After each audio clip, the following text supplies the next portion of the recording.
leadership in the Arab world never changing is that you can work for some people for a couple of years and you still have access to them forever after that.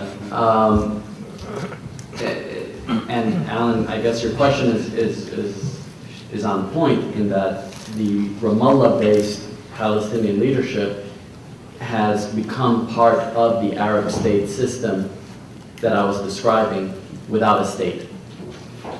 So they haven't secured sovereignty, they haven't secured freedom, they haven't secured any of the interests of their people that they say that they are there for. But at the same time, they're desperately attempting to preserve the status quo system that they're part of. And so whether it's not just Turkey, whether it's Switzerland, whether it's Norway, whether it's Germany negotiating for Shalit with Hamas, with Israel, whether it's France, regardless of which country is talking to Hamas and attempting to bring Hamas back into the fold, whether it's Qatar, regardless of which country it is that's talking to Hamas, the guys in Ramallah would prefer probably, and I don't speak for them now, so I mean, this is just my own opinion. Right. They would prefer, of course, that they have the upper hand and that they be able to work out a system in which they're, in which they would be at the top of. But it's not Turkish specific in that sense, and it's, and I would argue that in general, the perceptions that they have would not be that different than the perceptions you would find in Cairo or the perceptions you might find in Riyadh. Before answering your question, Ellen, let me just say a word about this part of the question. People usually have this misperception about Turkey's engagement with Hamas, that since we engage Hamas, we don't talk to PA or to Fatah. That's not true at all. In fact, we have probably more in terms of butter and bread type of communication with the PA than with Hamas. That is, the Palestinian ambassador is in Ankara. He's constantly visiting, his counterparts on the Turkish side, the Prime Minister, Foreign Ministry. So I mean, it's a regular line of communication. So it's not like as if, since we try to get Hamas into the picture, we stop talking to Fatah, or that's not the case, obviously. The reason why we try to get Hamas into the picture, or into the fold, or bring it to the table, is simply because Hamas is being excluded from the process for whatever reasons. I mean, we can discuss the reasons. Is it Hamas's fault? Is it because of political rivalry between different Palestinian groups?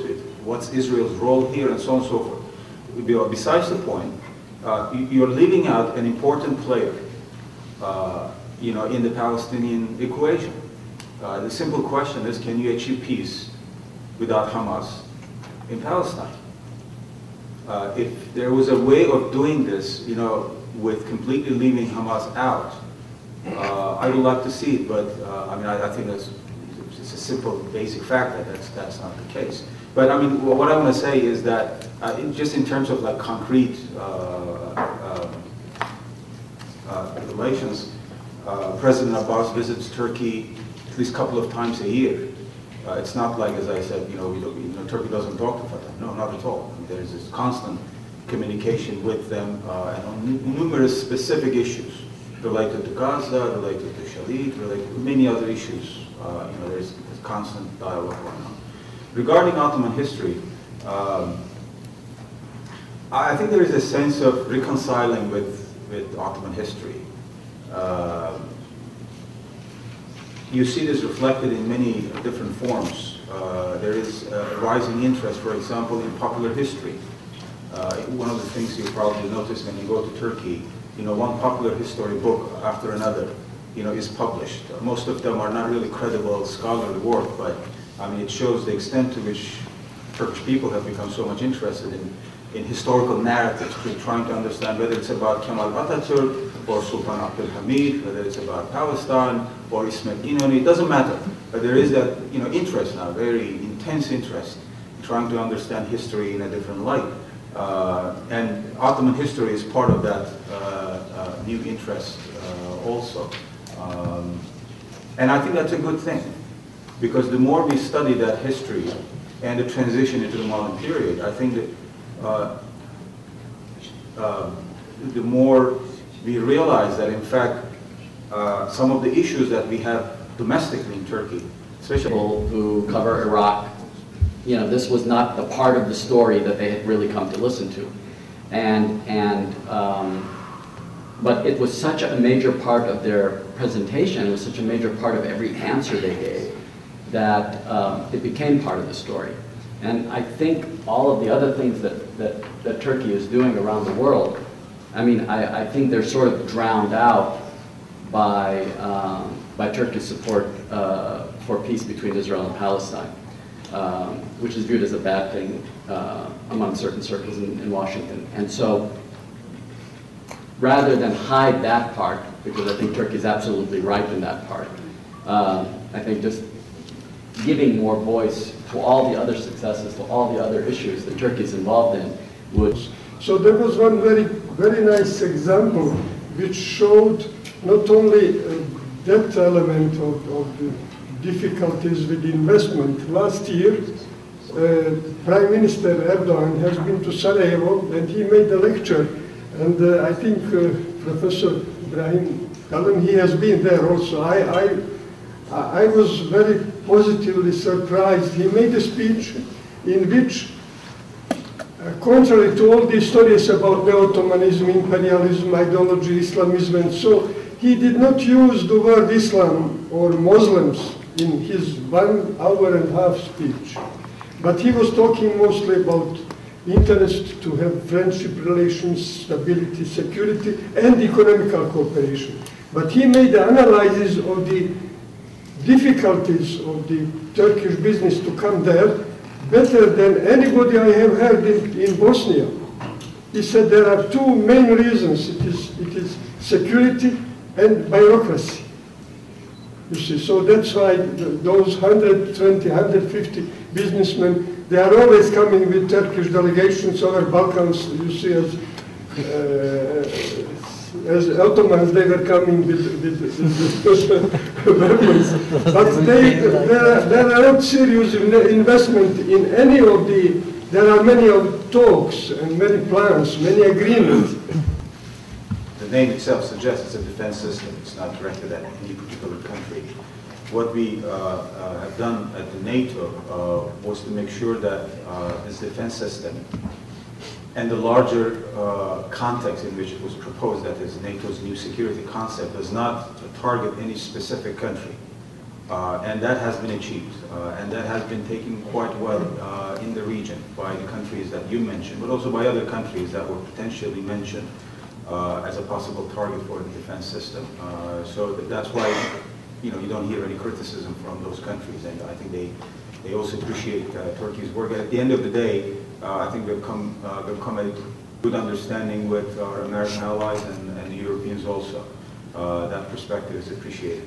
About the water issue, I know it's addressed to Jeddah. I don't know the answer. So. No, not because of the, but I'm glad you raised it because it's raised by Iraqis quite often. And I have to say something about this. When we visited Iraq last year with the Prime Minister, this was one of the issues on our agenda. And we did our homework there. The Iraqis requested, I don't remember the exact figure, but it was like 600 meter cube per second of water or something to be released from Turkey so that they will have enough water for their irrigation and other needs. In asserting that there certainly is a risk that Iran and Turkey would move towards a rivalry. And in many areas, certainly, there is competition. I think there's a couple of things that I think are important to first know. One, competition is not necessarily a negative thing, on the contrary. Competition is actually a very natural feature of the international system. The question is, in what type of a framework, in what paradigm does the competition take place in? You can have a completely uncontrollable, completely fortified type of a competition in the Middle East, which is exactly what we're seeing today, that can create a tremendous amount of negative side effects. Or you can have the type of a competition that currently is taking place within the European Union, between various states there, a competition that has been taking place for quite some time, but now it is taking place within a normative framework that ensures that its negative side effects are minimized and actually creates a lot of positive side effects. The question is, what circumstances will enable states to move towards that paradigm in which the competition is positive? Now, One circumstance, hopefully, I would believe, I don't know, I'm not an expert on this area or in literature, but I would assume that being a democracy is a critical component of this. And there Iran is clearly insufficient in its current state to be able to move along at the pace that Turkey is. But there's other factors as well that are very important, and one of those would be the maturity of the state. And the maturity of the state in the regional context of the Middle East actually makes Iran and Turkey stand out compared to many of the other states in the region. They are the states that have a longer history of statehood, a longer history of a functioning bureaucracy, that hopefully will be able to produce the type of thinking, the type of a mental paradigm shift that would enable competition to be contained, the competition to be able to be tamed. That's there are a number of reasons for which Turkey seeks full membership in the European Union, but before I mention one or two, let me say that when you talk about Turkey-EU relationship, there are two elements or two sides to this. The first, you are talking about two dynamic entities, realities, Turkey and the EU. They're not static, they're not frozen entities. Turkey and EU today is different from Turkey and EU 10 years ago. And probably in the next 10 years, during which time we hope to be a full member. But if not, again, these two entities will not be the same. It's very dynamic. Turkey is changing very rapidly. EU is also changing very rapidly, for better or worse. But there is a lot of discussion and I think lack of clarity in terms of strategic thinking on the part of the Europeans about the future of the EU. And that's one reason why there is so much ambiguity and perhaps opposition to Turkey's EU membership in the European Union. I mean, I want to be more sympathetic to the Europeans here, countries. I mean, why should we give up on such a big market as Europe? It's the second largest market in the world, besides the United States, and right next door. We're part of that economic market. In terms of security, our own security, as well as Europe's security, that's another reason for us, to engage in that relationship. Plus, we have close to 4 million or over 4 million Turks living in Europe, and we care about those people because they still feel attached to Turkey. They consider Turkey to be their home, to be their country, and for a number of other reasons. But besides the EU context, our relationship with Europe is much bigger. And I would like to see, in fact, we've started a program about this in Turkey, because I'm also in charge of public diplomacy in the Prime Ministry. I would like to see a larger discussion about Turkey-Europe relationship, rather than simply talking about technicalities or the political problems Turkey-EU relationship, because the former issue is much bigger and I think more important. If you relegate Turkey's relationship with Europe only to, EU membership process, etc., I think we'll be missing the bigger picture here. The bigger picture is really the future of Europe. What kind of self-perception Europe will have in 10 years, 20 years. All the basic issues that animate a lot of discussion and divide Europe about multiculturalism, about future of immigration, and so on and so forth, also relate to Turkey. And I would like to see a larger discussion about some of these issues, more philosophical discussion. That's why we are starting a program in Turkey called Europe as an Idea. We are inviting European intellectuals and writers and scholars to discuss Europe in Istanbul.